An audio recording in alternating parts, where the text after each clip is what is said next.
ജസ്റ്റിസിന് വേണ്ടി വാദിക്കുമ്പോൾ നമ്മുടെ ചേച്ചി ഒരു വേറെ ആളായി മാറുന്നുണ്ട്. നമ്മൾ ലൈവ് കണ്ടതാ.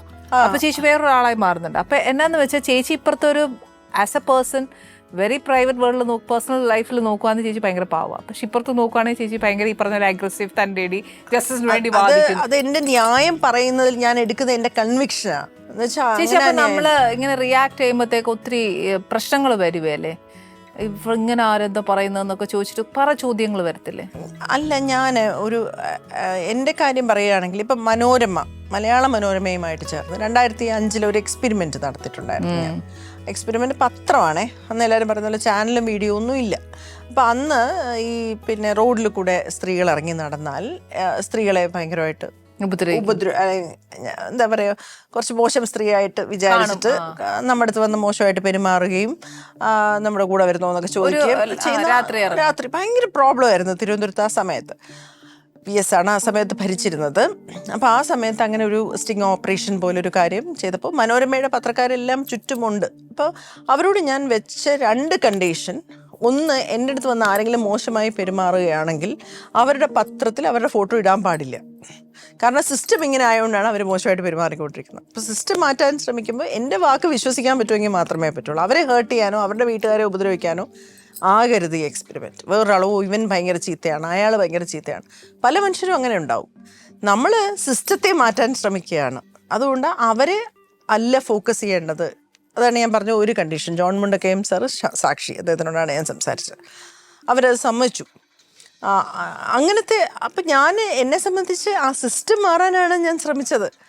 ആൾക്കാരെ കോർണർ ചെയ്ത് ഇവനൊക്കെ അങ്ങനെ വേണ്ട. അങ്ങനെ അപ്പൊ നമ്മുടെ സമൂഹത്തിൽ ഇനി ആ ഒരു പ്രവൃത്തി ഉണ്ടാവരുത്. ആ ഒരു പ്രവൃത്തിയെ കുറിച്ച് മാത്രമേ ചേച്ചി പോയിന്റ് ചെയ്തുള്ളൂ. അപ്പൊ അതുകൊണ്ട് ആ സമയത്ത് 2005 നമ്മൾ അത് കഴിഞ്ഞ് അന്ന് ഒരുപാട് മോശം കാര്യങ്ങൾ സംഭവിച്ചു. രാത്രി നടന്നപ്പോൾ ഒരുപാട് കാര്യങ്ങൾ സംഭവിച്ചു.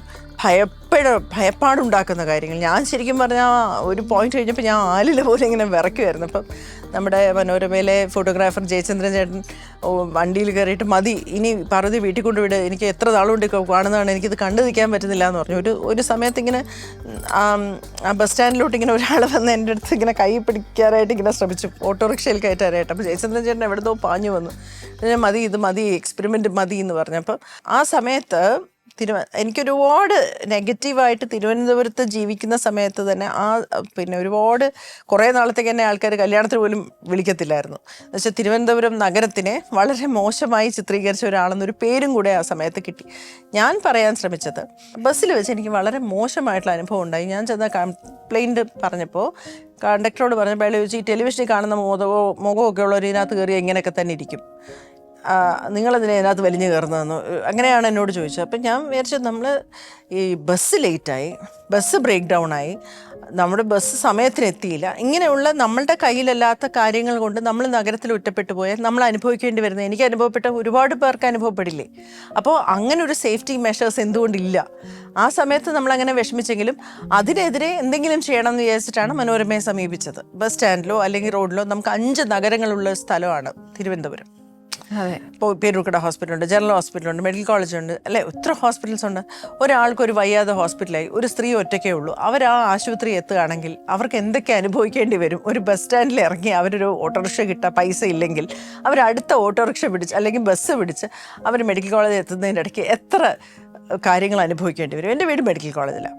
നമ്മുടെ കയ്യിൽ പൈസ ഇല്ലെങ്കിൽ ഒരു ഓട്ടോറിക്ഷ പിടിച്ചു പോയാൽ സേഫാണ്.